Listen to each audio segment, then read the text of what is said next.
Hello दोस्तों, कैसे हैं आप सभी। स्वागत है आपका मेरे YouTube चैनल के एक और नए व्लॉग में। तो दोस्तों, जैसा कि आपको पता है, मैं जो हूँ आजकल उत्तराखंड की जनजातियों के बारे में थोड़ा सा पढ़ रही हूँ, थोड़ा सा जान रही हूँ। तो मुझे लगा कि एक वीडियो जो है इन पर भी बना लेना चाहिए। उत्तराखंड में कितनी प्रकार की जनजातियाँ हैं। तो दोस्तों, आज की जनजाति है भोटिया जनजाति। जी हाँ, भोटिया जनजाति उत्तराखंड में तिब्बत और नेपाल की सीमा में संलग्न पर्वतीय क्षेत्र भूट या भोट नाम से जाना जाता है। भोटिया एक अर्धधूमंतु जनजाति है।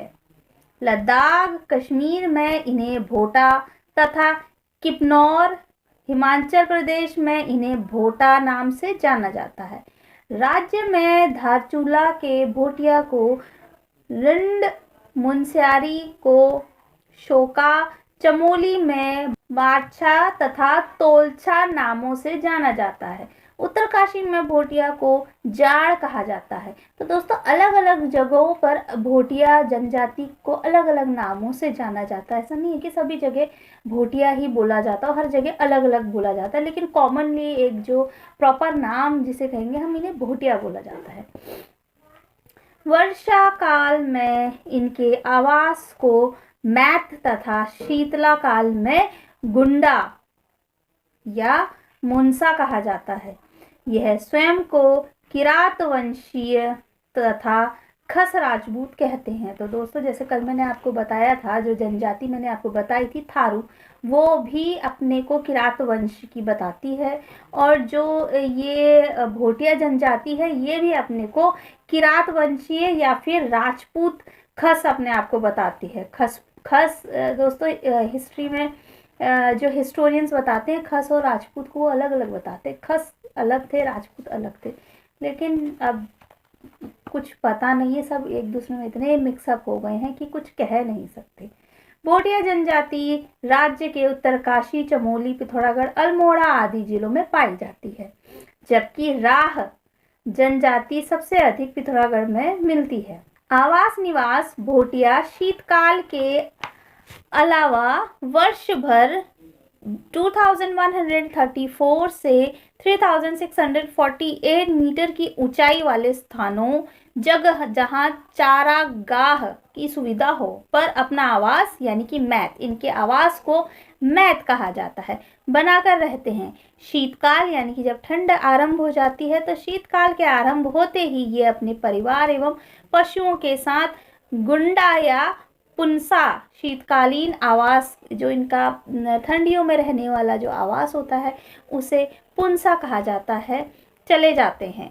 इनके आवास में लकड़ी का प्रयोग अधिक किया जाता है और दरवाज़ा छोटा बनाया जाता है। जी हाँ दोस्तों, पहाड़ों में दरवाजे हमेशा से छोटे ही बनाए जाते हैं। ये जनजाति की ही बात नहीं है, हम लोगों के यहाँ भी, जिससे कि जो है सर झुका करके अंदर हम एंटर कर सके।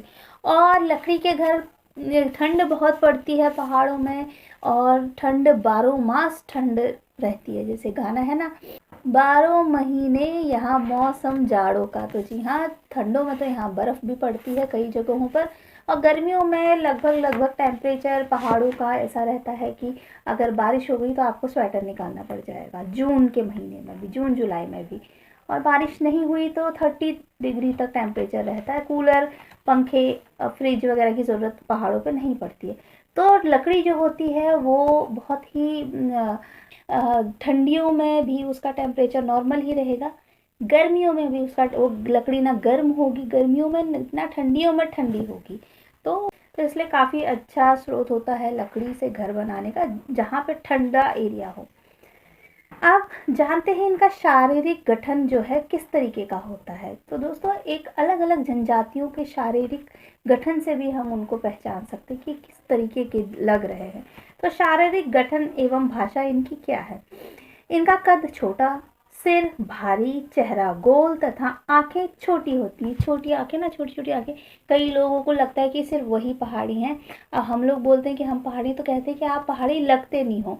तो लोगों को लगता है कि पहाड़ी लोग सफ़ेद गोरे टमाटर वाले गाल और छोटी छोटी आंखें होती हैं। तो ऐसा नहीं है, हर कोई ऐसा नहीं होता है। अलग अलग जनजाति के अलग अलग तरीके के लोग देखने को मिलते हैं।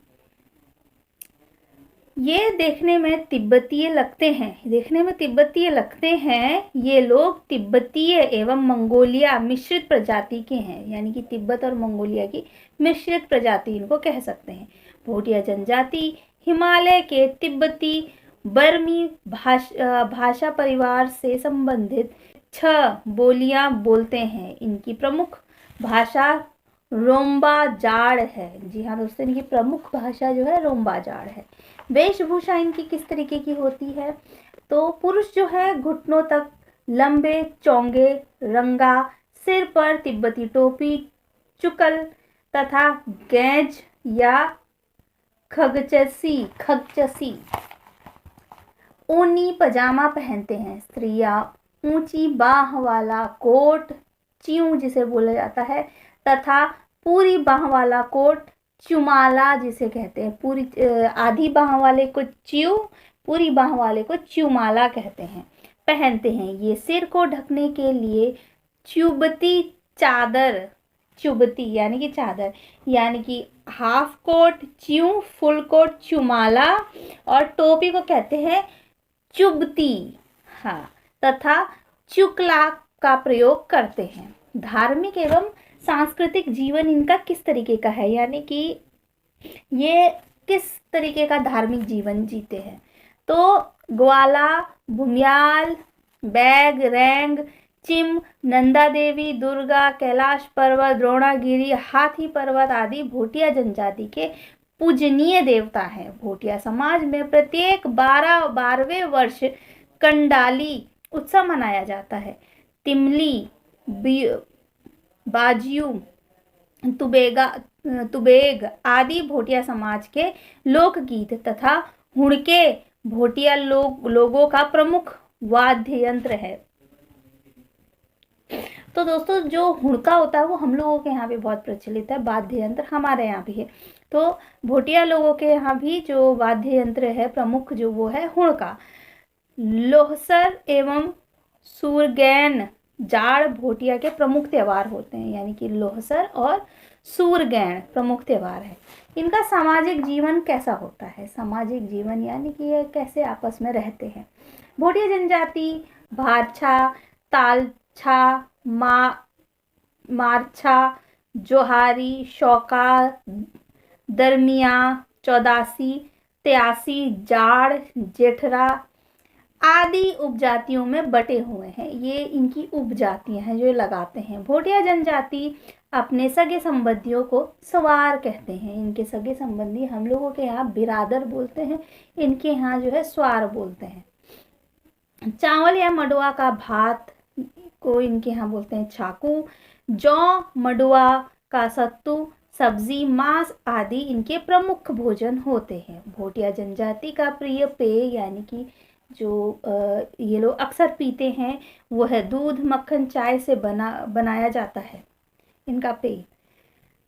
तथा चक्यती या छंग शराब है। भोटिया लोगों का समाज पितृसत्तात्मक एवं पितृ स्थानीय प्रकार का परिवार मवासा पाया जाता है। इनके परिवार को मवासा कहते हैं। भोटिया जनजाति में विवाह की 2 प्रमुख विधियां तत्सत एवं दामोला प्रसिद्ध है। 2 प्रकार के इनके उसमें विवाह होते हैं, एक है तत्सत, एक है दमोला, ये प्रसिद्ध है। इनमें एक पत्नी प्रथा प्रचलित है। इनमें एक पत्नी प्रथा प्रचलित है। वो तो कई जगहों पर है, लेकिन कई पे एक और टॉपिक में लाऊंगी, इसमें बताऊंगी फिर। भोटिया जनजाति विवाह के अवसर पर पौड़ा नृत्य करती है। इसमें भावज, देवर विवाह, गंधर्व विवाह व पुनर्विवाह भी होता है इनके उसमें, यानी कि गंधर्व विवाह, इस तरीके के विवाह, भावर, देवर विवाह, इस तरीके के विवाह भी इनमें होता है, पुनर्विवाह भी होता है। इस जनजाति में बाल विवाह नहीं होता। देखिए कितनी अच्छी ये बात है कि इस जनजाति में बाल विवाह नहीं होता है। आर्थिक जीवन ये कैसे अपना जीवन यापन करते हैं? तो इनका जीवन कृषि, पशुपालन, व्यापार व ऊनी दस्तकारी पर आधारित होता है। सर्वाधिक साक्षर होने के कारण भोटिया जनजाति की आर्थिक स्थिति अपेक्षाकृत अच्छी है, यानी कि पढ़े लिखे काफ़ी हो गए हैं ये लोग, तो इनकी जो स्थिति है अपेक्षाकृत अच्छी हो गई है। भूटिया लोग भेड़, बकरी एवं जीव आदि पशुओं को पालते हैं। यहाँ पर झूम खेती को कोटिल विधि कहा जाता है। वर्ष 1962 में तिब्बत पर चीन द्वारा अधिकार करने से पूर्व भूटिया लोग तिब्बत से व्यापार करते थे। यानी कि जब तिब्बत पर चीन का अधिकार करने से पूर्व, जब तक तिब्बत पर चीन का अधिकार नहीं था, तो भूटिया लोग जो है तिब्बत से व्यापार किया करते थे। तो दोस्तों ये थी भूटिया लोगों की जानकारी उनके बारे में। तो हमारा जो देश है कई सारे राज्यों से मिलकर के बना है।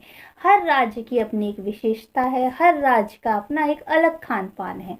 और खान पान पे हमारा देश पूरा वेजिटेरियन नहीं है। हमारा देश सर्वाधिक मतलब काफ़ी ज़्यादा जो है नॉन वेजिटेरियन भी है। वेजिटेरियंस जो हैं अब हो गया है, और जो मैदानी क्षेत्र हैं, जो गर्म एरिया है, वहाँ लोग ज़्यादा वेजिटेरियन है। लेकिन जो पहाड़ी एरिया है, ठंडा एरिया है, वहाँ लोग अधिकतर मांसाहारी हैं, यानी कि नॉन वेजिटेरियन है। अब इस पे भी बहस होती है कि वेजिटेरियन नॉन वेजिटेरियन तमाम चीज़ें, वैसे सभी की अपनी एक इच्छा है, जिसको जो इच्छा करे वो करे, हमें ये आज़ादी है। लेकिन जो लोग बोलते हैं, जो दूसरे का मजाक उड़ाते हैं इस तरीके से, तो देखिए खाना पीना जो है वो आपकी ज्योग्राफी पे डिपेंड करता है, आपका रहन सहन कैसा है, आप किस जगह पे रहते हैं उस पे डिपेंड। अब ये बताइए, पहाड़ों के लोग तो मांसाहार करते हैं, अब जो है रेगिस्तान में इतनी गर्मी होती है, वहाँ मांसाहार कर लेंगे तो उनका हाल तो बुरा हो जाएगा, गर्म होता है। तो ये बात है, वहाँ लोग ठंडा अपने आप को रखने के लिए उस तरीके का भोजन करते हैं। तो हर किसी राज्य की अपनी एक विशेष भाषा, पहनावा, भोजन होता है। तो इसीलिए अलग अलग तरीके के रीति रिवाज होते हैं। इसलिए मैं अपनी हर वीडियो में बोलती हूँ, हमें हर तरीके के लोगों का सम्मान करना चाहिए, उनके रीति रिवाजों का सम्मान करना चाहिए।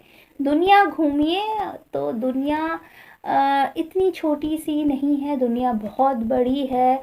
धर्म के नाम पर आपस में लड़ना छोड़ करके दुनिया को समझिए, किस तरीके के लोग दुनिया में रहते हैं, कितने प्रकार के, कितने तरीके के वेशभूषा से लेकर उनका नक्शा, चेहरे का बनावट, कई अलग अलग तरीके के, और रीति रिवाज इतने अलग अलग होते हैं। तो किसी एक धर्म में सिमट कर आप सबको नहीं रख सकते हैं। हर किसी का अपना अपना कल्चर, अपने अपने देवी देवता है। ऐसे ही हमारे उत्तराखंड वालों के का भी, वैसे ये भी उत्तराखंड से ही है, मतलब हम लोग कुमाऊँ के लोगों का भी ऐसा ही है, अपने अलग रीति रिवाज, देवी देवता हैं। तो ये सारी चीज़ें मिल करके एक देश को बनाती हैं। तो देश में सभी धर्मों का, सभी तरीके के लोगों का सम्मान होना चाहिए। सम्मान बहुत ज़रूरी है दोस्तों। आप दूसरे को सम्मान देंगे तभी आप दूसरे से अपेक्षा कर सकते हैं कि वो आपको सम्मान दे। आप दूसरे को गाली देंगे तो वो आपको फूल तो ना बरसाएगा, आप वो तो वही महापुरुष कर सकता है। अब दुनिया महापुरुष तो है नहीं, लोग महापुरुष तो है नहीं, वो तो ईंट का जवाब पत्थर में देने में यकीन ज़्यादा रखते हैं। चलिए, आज का टॉपिक था भूटिया लोगों के बारे में। तो ऐसे ही कई प्रकार की और जनजातियां हमारे उत्तराखंड में रहती हैं। अगर आप कौन सी जनजाति के बारे में और जानना चाहते हैं तो मुझे कमेंट बॉक्स में लिख करके ज़रूर बताएं। कमेंट ज़रूर करिए, वीडियो अच्छी लगे तो शेयर करिए, सब्सक्राइब करिए, चैनल को लाइक करें। तो मिलते हैं आपसे एक और नई वीडियो में, नए ब्लॉग में। तो तब तक के लिए थोड़ा और जानते हैं भूटिया जनजाति के बारे में।